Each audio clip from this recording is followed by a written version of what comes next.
Benvenuti ragazzi, questo è un nuovo episodio di Performance Talks. Oggi ho io il piacere di intervistare Tim Suchomel. Iniziamo subito. Timothy, may I ask you if you could introduce yourself a little bit for our listeners, please? Sure. Thank you for having me. Tim Suchomel. I am received my PhD from East Tennessee State University, studying under Mike Stone. A lot of that focused on post-activation potentiation. I come from Wisconsin in the United States, and most of my undergraduate and graduate work was done there before going to complete my PhD at East Tennessee. Now I am currently an associate professor at Carroll University in Wisconsin, and working with a lot of our athletes there within our Sport Performance Institute, as well as performing research related to weightlifting derivatives, strength and power development, and athlete monitoring. Perfect. Thank you very much. First of all, I'll say thank you very much for your time, for being with me, may I say, in this episode. So let's move on. I would like to ask you a little bit, you as I said before beginning, you've done tons of researches and a ton of publishing, so it was a pretty tough job for me to pick the right one. But I would like to ask you a little bit more about eccentric training and the differences between eccentric and concentric training, and in particular, a little bit briefly about the adaptation of it. Yeah, sure. So when it comes to eccentric training, what we are referring to is looking at a different portion of the movement. So if we take a squat, for an example, we have both an eccentric, which is the lowering component, and the concentric component, which is going to be coming back up from the bottom of the movement. Eccentric training tries to emphasize training the lowering portion of the movement, or kind of the yielding portion of the movement, slowing down the movement, if you will. But realize that this can be done both quickly and slowly because we're focusing on the different force development characteristics of that portion of the movement. Expanding on that, if we think about something like a counter movement jump, has both an eccentric and concentric portion. The eccentric portion, or the braking portion, is after we lower ourselves, we have to be able to stop our body's downward momentum in order to propel ourselves up for the actual jump portion. What's important within that is only how much force we produce, but how quickly we produce that force eccentrically. And ultimately, our ability to hang on to that force, so not taper off from the eccentric force or the concentric, we should be able to maintain that the best that we can to allow us to propel ourselves. And as you mentioned previously, that has to do with storing that elastic energy eccentrically so that we can use it in the concentric portion. Perfect. And talking about the differences in adaptation, because reading the literature is obvious that there are differences in adaptation that are derived by eccentric trainings. Sorry for my English. Yeah, so there are a lot of the same benefits that we get, but they may just be accentuated one way or another. And what I mean by that is we can still get muscle hypertrophy from doing our traditional training, eccentric and concentric. However, we may be able to emphasize certain types of motor units using eccentric training. So what we get with eccentric training is we have an increase in anabolic signaling, satellite cell activation, motor unit recruitment. And the benefit of that motor unit recruitment is that we can start to target kind of those type 2 or larger motor units. And as a result, we may actually increase our overall force production capacity, not only eccentrically, but as I mentioned previously, storing that and then using it in the concentric portion of the movement. Now, moving on from there, if that's hypertrophy, we can also get a lot of additional benefits within strength and power as well. And I mentioned motor unit recruitment, the force production component, but we're also increasing the stiffness of the musculotendinous unit. So the overall, for lack of a better term, rigidity of, or stability of our motor units, or our musculotendinous units, sorry. And that will allow us to transfer force better from our muscle to our bones, allowing us to move better, more efficiently. We may also get a possible increase in fast twitch motor unit recruitment, but also a potential shift towards those more type 2X or larger fibers. And again, that's not only going to allow us to get more force, but it's going to allow us to get faster force production. And how that contributes to strength, that refers to, again, the magnitude of force and the rate of force development. And then on top of that, related to power development, because eccentric modes of training are lengthening the muscle under tension, we can also increase the length of some of our muscle fascicles within the muscle itself. And what that's going to do is allow us to increase the shortening velocity of those, ultimately contributing to more power development in the long run. And again, as I mentioned, all of those are kind of the foundation of what we all get from eccentric training. Again, can we get some of that from traditional training? Yes, but it's limited just because of, you know, we're giving the body a couple different signals of what we want it to do. Eccentrically, if we emphasize that, we're saying, okay, this is the emphasis that we want you to do. Traditional training, we have both a combination there. That is not to say that we should only do eccentric training. We need to do a combination of eccentric and more traditional type training. I would like to ask you a question in regards of like the analysis of the biomechanical, let's say a squat or whatever counter movement. There is this concept, maybe I'm wrong, so if I'm wrong, just stop me. There is a part of isometric at the bottom of the eccentric, and therefore there's like a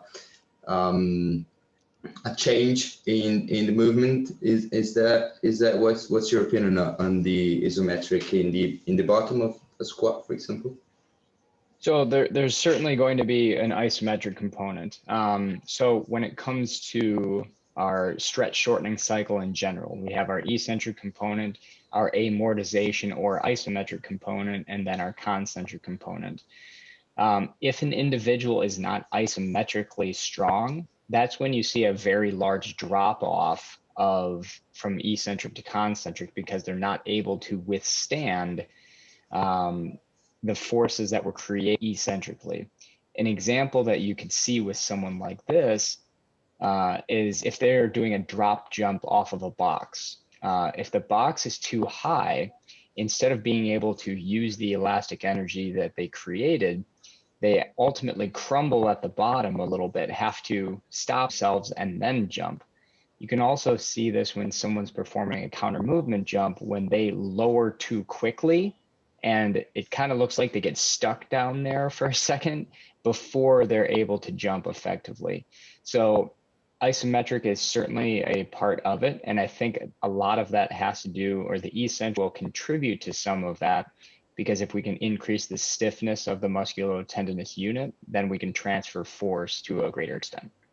So we could say that maybe eccentric training is I don't want to say a better way to develop this capacity of absorb the force, and after that there is like the isometrics. But in your experience with your athlete, would you prefer, like, I don't know, 70% more related to eccentric and then the other a little bit less on isometric, or would you split half of it, like, precisely? Admittedly, in our training right now, we don't do a lot of straight isometric training. We may do more combination training, because when I say combination, it's going to be more traditional based training. And then I have a select few athletes that place more of an eccentric emphasis on. You can also implement any of these methods of training throughout. It's just a matter of what the goals of the fitness phases are. So again, if we're focused on strength, which has both a magnitude and rate of force development, we may want to incorporate traditional training, eccentric training, and isometric training in some capacity. There's really good work on isometric training right now by Danny Lum that's coming out, showing that you can increase not only force production but also rate of force development in specific positions, and that some of that may actually carry on to both traditional movements as well as your sport performance in general. So there's benefits to doing all of them. And in terms of an emphasis, de-emphasis, I really think that has to do with the goals of what we're trying to achieve at the time. So basically, it's referred to the specific needs of the athlete, and after that, you just going backwards to determine which one to pick.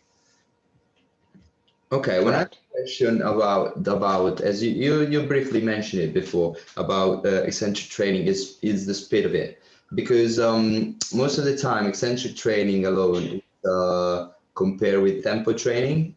Therefore, the slowing the lowering phase of the movement. But reading a little bit about, for example, from Carl Dietz in his method, there is like, I don't want to say a drop off, but like a low overload and overspeed eccentric.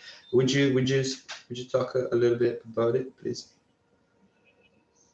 Yeah, so the tempo, and admittedly, there's not enough work, or there's not a lot of work out in the literature on this, but the whole theory behind it is that eccentric training exists on an entire spectrum of how fast it's going to be completed. So some of that has to do with the task that you are performing, but some of it has to do with the individual and how much they can accept eccentrically and the speed at which they can accept it, the force that is. So if we have tempo training where we are doing 5 seconds eccentrically, it's moving incredibly slow.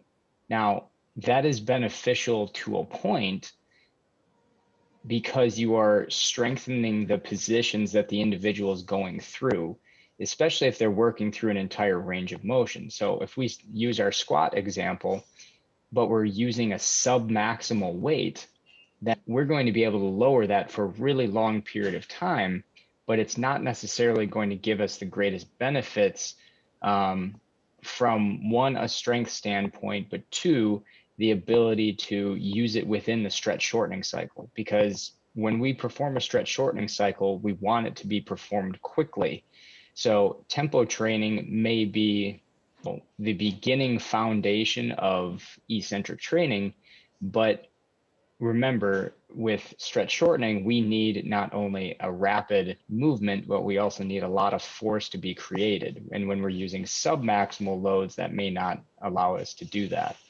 That being said, with tempo training, we can also use heavier loads, potentially greater than our 1RM, but the movement eccentrically is going to be performed faster, generally speaking, because once we get to kind of our yielding point or our breaking point in our technique, we won't be able to hold that position for very long. So the tempo may be modified from there. But from a safety standpoint as well, you also just need to make sure that the individual is going to be able to get rid of the weight, whether they're lowering it down to, safety bars, or if someone else is going to help raise them up from the bottom position. There's a way to do that safely. So from a tempo standpoint, you can do it, again, a couple different ways. Lighter weights, longer tempos. You can do heavier weights with long or short tempos, as long as they can tolerate it. And that is going to give us some foundation of, accepting that eccentric load. On the opposite end of the spectrum, we may have activities you could qualify as even plyometrics or sprinting, or all of those have an eccentric component. And those are obviously different skills that we may necessarily be using in the weight room necessarily.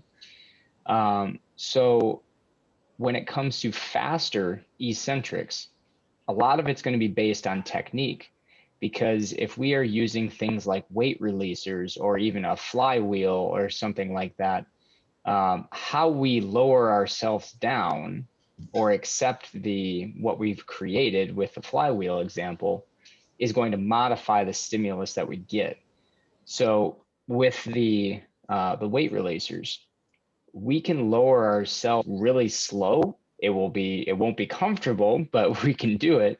But if we try to lower quickly with it, what we have to do is, especially if it's a super maximal load on the way down, is we have to pretty much slam on the brakes so that our downward momentum stops. It's just like the counter movement jump we talked before. If we lower fast, we have to stop fast. And that gives us a lot of eccentric rate of force development, eccentric force, which is great as long as we can transfer it to concentric on the way back. Now, when it comes to the flywheel, what you create concentrically, using any example, what you create concentrically, you have to accept eccentrically. Now, if we use a squat, again, as an example on the flywheel, something like a K-box, if we push really hard, then we're going to have to accept something that's going to be challenging. But how you accept it is going to modify kind of the feeling that you're going to get. So if you try to spit in doing a full squat, but then trying to stop it in a quarter squat, it's not going to feel very good. It's going to feel like you're getting crushed there at the top. At the same time, if you, again, full squat, but then drop into a full squat, kind of riding it down, you're going to get crushed at the bottom. So what they say in the flywheel literature is, I believe it says, gently resist the first third, and then you're kind of riding it down for the rest of the range of motion. So again, we're on an entire spectrum. We have slow movements, we have fast movements. It's a really good benefit to eccentric training, because ultimately we are resisting whatever weight we have plus gravity. And when we're doing that, we can get a lot of benefits that we talked about before in terms of recruitment of those bigger motor units, more force production, rate of force development. But it also works on kind of the transition when you pair the eccentric emphasis with a concentric movement. Perfect. So we just briefly touched the, may I say, most famous eccentric training method, which is the flywheel. So the inertial and the tempo training and the accentuated eccentric loading. Lately, there have been in the industry a lot of more of these weight releases for the higher level. Not for me, unfortunately, but maybe soon. So how would you implement those kind of training methods because I got a question. I got a point that maybe I didn't understood well. It's possible to say that the tempo training is refer a little bit more on the morphological side of the adaptation, because you got like more elongation of the structural elements, and instead with the accentuated eccentric loading, which I've put 120% of my 1 RAM, I'm trying more to absorb the forces, a greater force that I have to absorb, and then release it, and then use it for the concentric, as you said. So my question is, how would you implement how would you implement in your training program, and how would you manage the overload of eccentric with the, let's say, I don't know, 120%, something like that? Sure.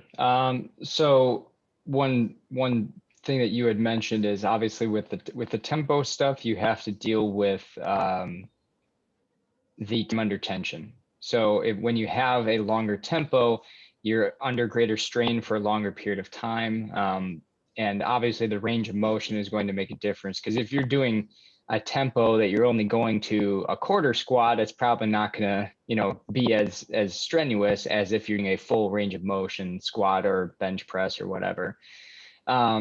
So that's certainly going to benefit the hypertrophy side of things, and possibly, as I mentioned, the strength side of things. Probably not so much on the power, just because it's moved slower. So if I was implementing tempo-based eccentric training, I would certainly do that in more of a hypertrophy strength endurance type phase or a general strength phase. And even, I'm going to be honest, I probably wouldn't do it much with a general strength phase, just because at that point I want people to start moving faster. So I'd get rid of the tempo, obviously.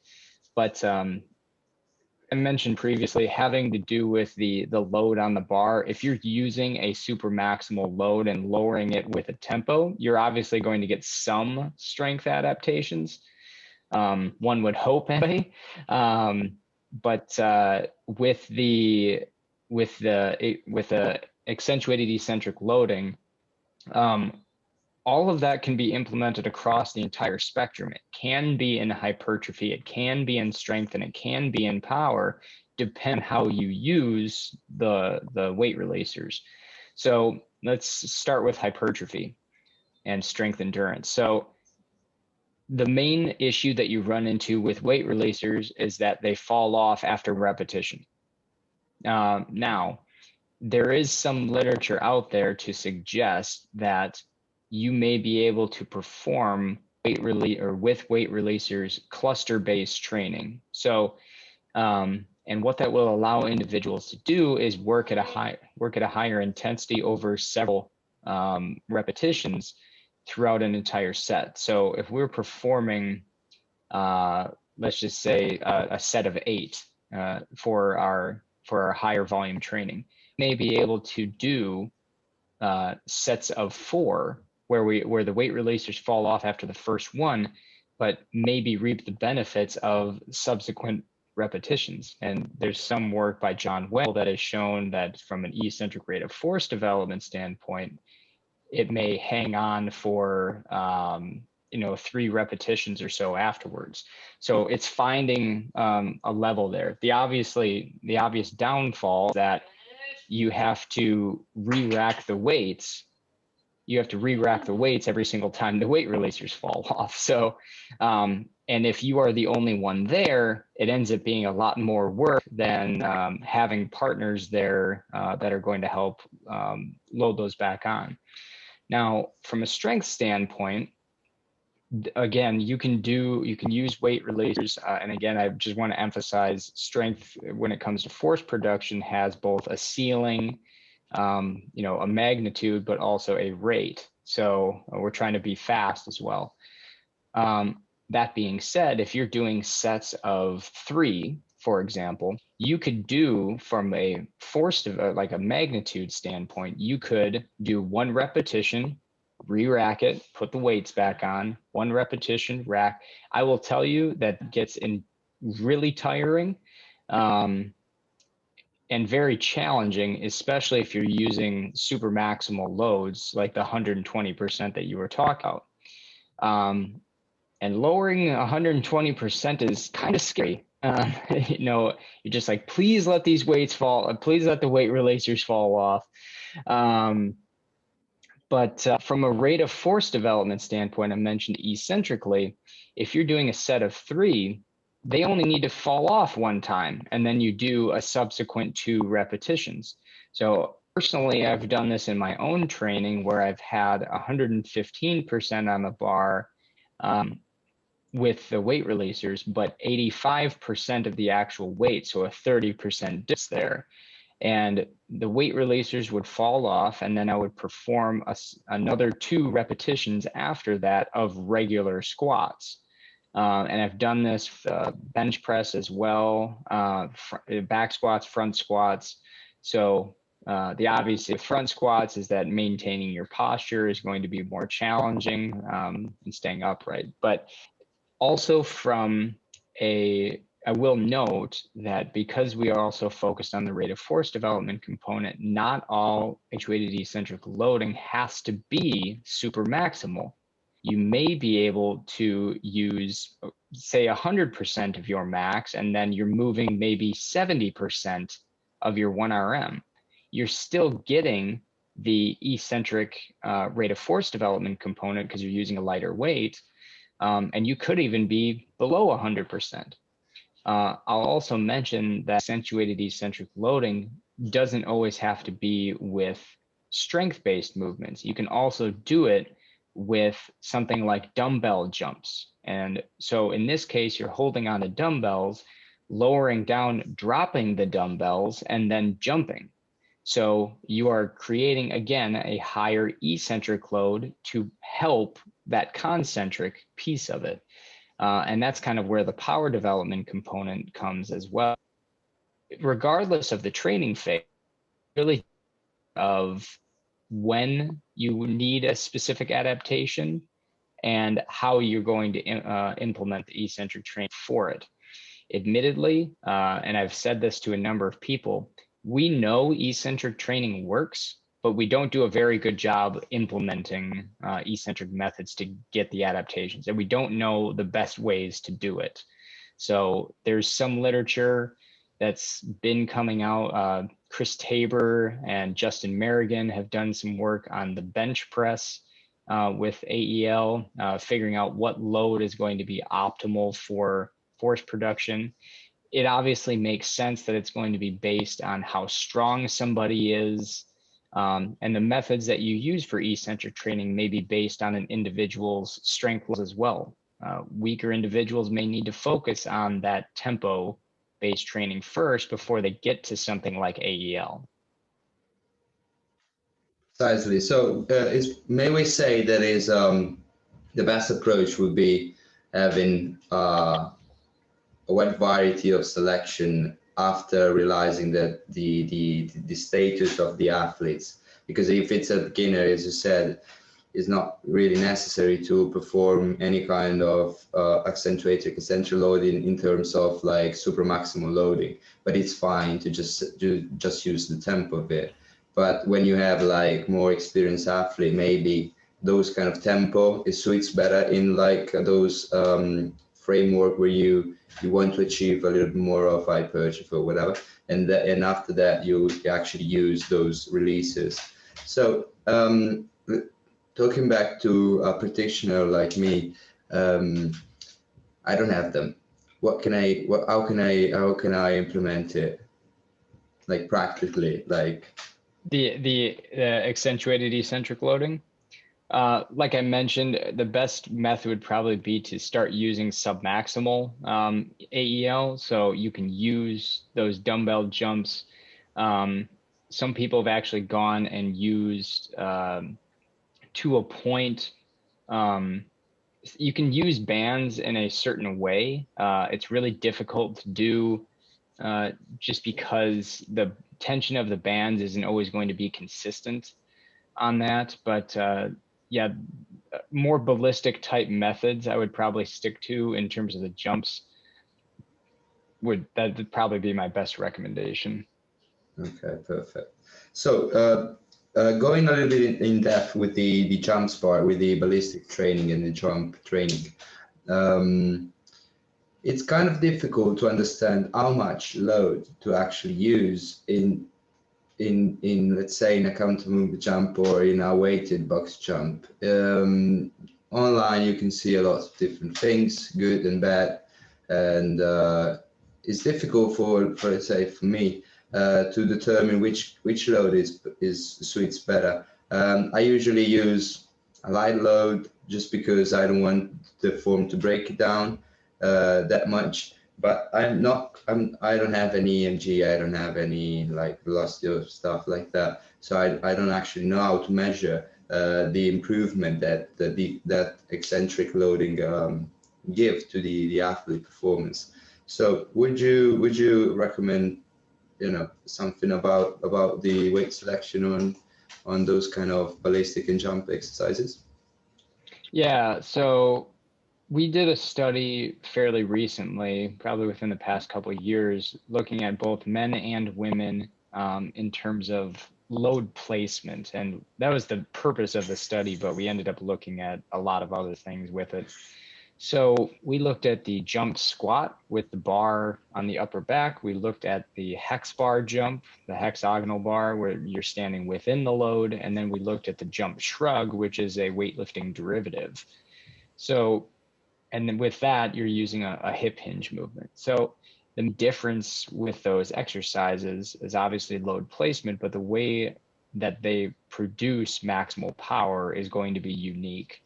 So over the course with men, over the course of all the loads, and we use percentages of body weight so that we could compare them. So we use 0, 20, 40, 60, up to 100% of their body weight, primarily to see where that optimal power kind of came from, right? So with the hex jump and the jump shrug, there was no difference between them across the entire loading spectrum in terms of power output. However, the jump shrug at especially lighter loads produced a little bit more power than the hex bar, not statistically different, but more power. And part of that had to do with the force at peak power that they were able to produce. So compared to the other exercises, jump shrug produced greater force at peak power. But on the opposite end, when we flipped it over and did velocity at peak power, both the hex bar and the jump squat were faster than the jump shrug. So what that means altogether is that there's a unique force velocity profile for each exercise. Now, both the jump shrug and hex bar jump produced much more power than the jump squat, but the loads that optimize that power were unique. So with a jump shrug, loads of anywhere between 0 up to 40% of body mass produced the greatest power output. But with a hex bar, it was 20 to 60%, and which makes sense because our posture isn't going to be nearly as affected with a hex bar, and we're able to continue to produce that force effectively. With a jump shrug, as the load gets heavier, it's harder to perform a hip hinge movement, transition back to kind of that mid-thigh position and jump. So it's not one or the other. It's, again, one may be more strength speed oriented versus speed strength oriented. So strength speed being moving heavier loads quickly, and speed strength light loads quickly. So I'd classify a hex bar jump as more strength speed and a jump shrug as a speed strength. Is that also because of the position of the placement of the load? Because in a jump shrug, as you said, you got like a little bit more hinge pattern, and instead in the X bar jump, you are a little bit more upright. So that's also the reason why you can handle a little bit more weight, because basically you're holding the weight on your side, so you don't have to. You are not even like you're not mentally stressed about the fact that I have to actually keep a load on my back or whatever. And is that a potential reason for it? Yeah, absolutely. I think the load placement is going to modify what our movement patterns are. Number one, the hip hinge movement of the jump shrug, as you mentioned, it's difficult to move or perform a hip hinge movement with heavier loads, because we have a lot of extra strain on the posterior chain, but also on our back, versus moving more vertically straight up and down with a hex bar. The other thing I'd mention about how to load all of these movements is a lot of them are going to be based on percentages of maybe a back squat or even a hex bar deadlift. There's some literature out there on the hex bar, not, but all signs point to, with percentage of 1RM back squat as well, lighter loads. So if you read Mike Stone's work or Prue Cormie, a handful of other people, the loads for a jump squat end up being anywhere between 0 and 30% of their 1 RM back squat. So, and a lot of that is going to be due to their relative strength levels. Stronger individuals may need to use a slightly heavier load. But remember, we shouldn't be programming just one load. We should be programming a spectrum of loads. But as I mentioned or as you mentioned previously, with jumps, you're probably going to emphasize more of the lighter load side of things, just because technique can start to break down with heavier loads, as we mentioned with the jump shrug. Plus, we're not moving it fast. You know, people say sometimes, well, we can use squats for speed.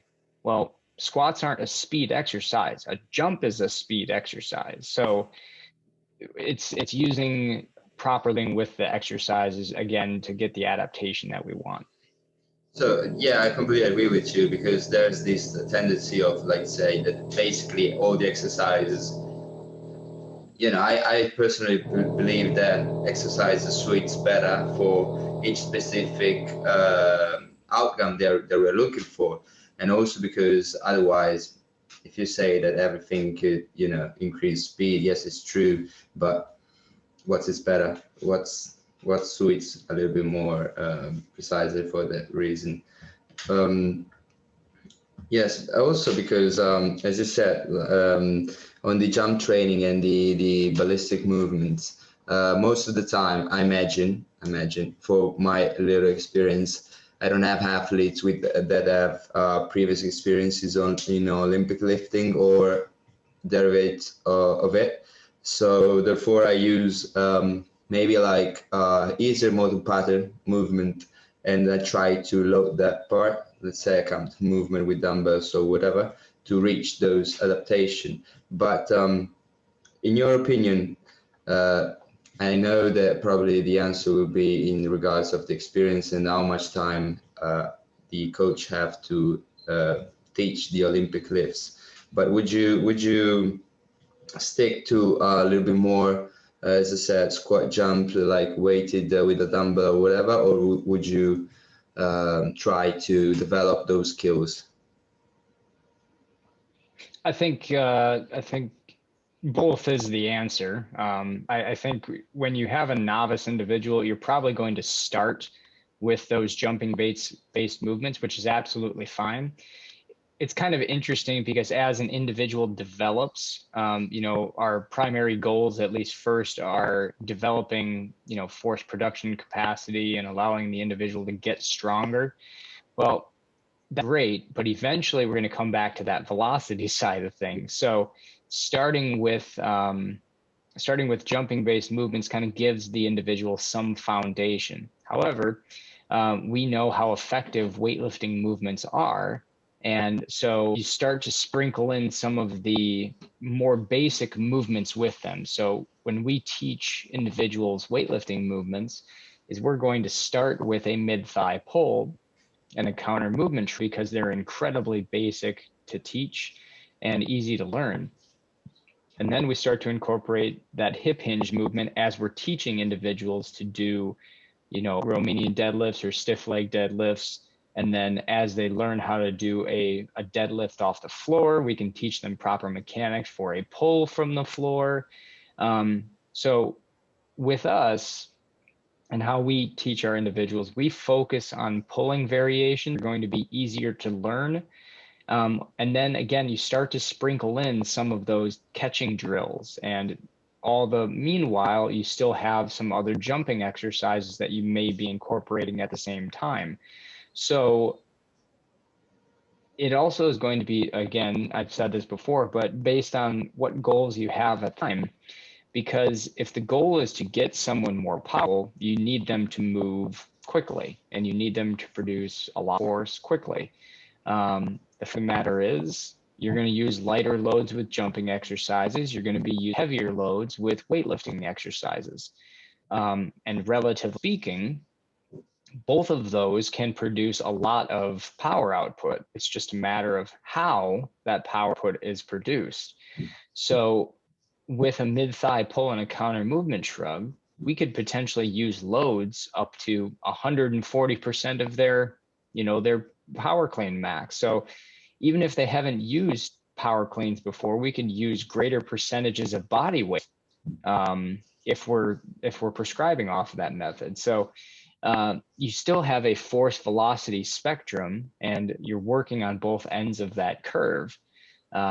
So in a way, that's how I would start individuals. Is you may start with basic jumping movements to develop both their ability to stop their downward movement, allow them to jump afterwards, but working in some of those weightlifting derivatives that are going to be very basic, eventually progressing to something that's more complex, I think is going to give the individual a well-rounded strength and conditioning program.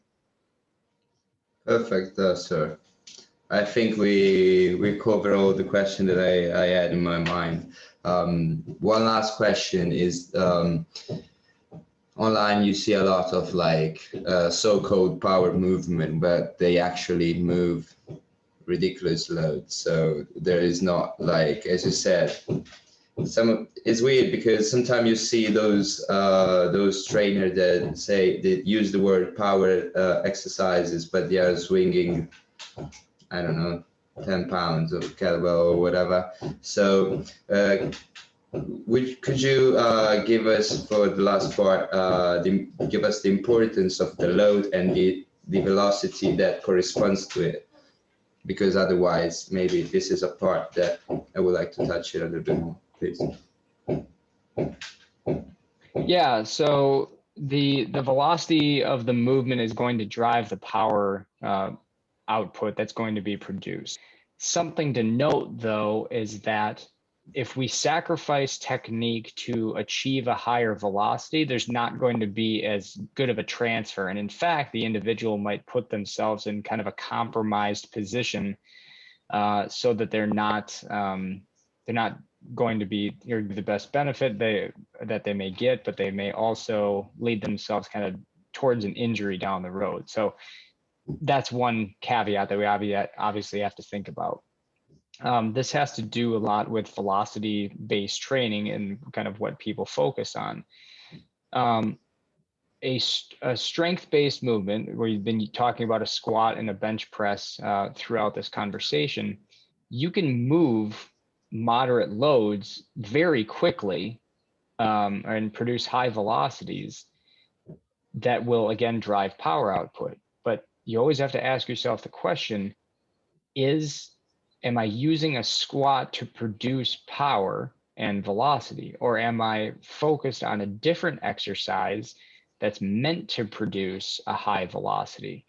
Everything exists on a spectrum. So our body weight based jumping movements are, generally speaking, going to be the fastest movements that we're going to be performing.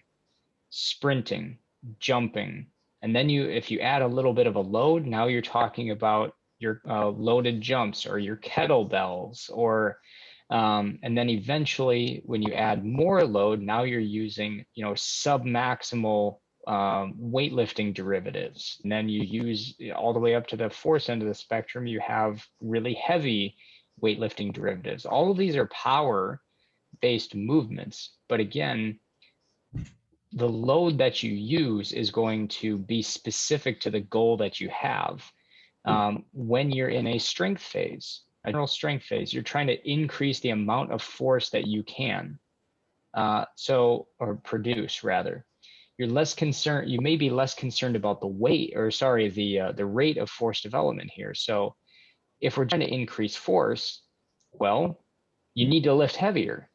And if you're lifting heavy, that means you need heavier loads, and you need exercises that are going to emphasize force production. Eventually, you're going to need to be able to create that force quickly, which is then we start to emphasize and de-emphasize the exercises that we have. So maybe you get away from some of those more force dominant lifts and start to move towards more velocity dominant lifts, other ones that have combinations. That's what makes weightlifting movements so great, is that you can produce high forces and high velocities. But again, relatively speaking, weightlifting movements may not be as fast as body weights, but they may be creating similar or greater types or amounts of power. It's just a matter of what you need at that time or what the individual needs.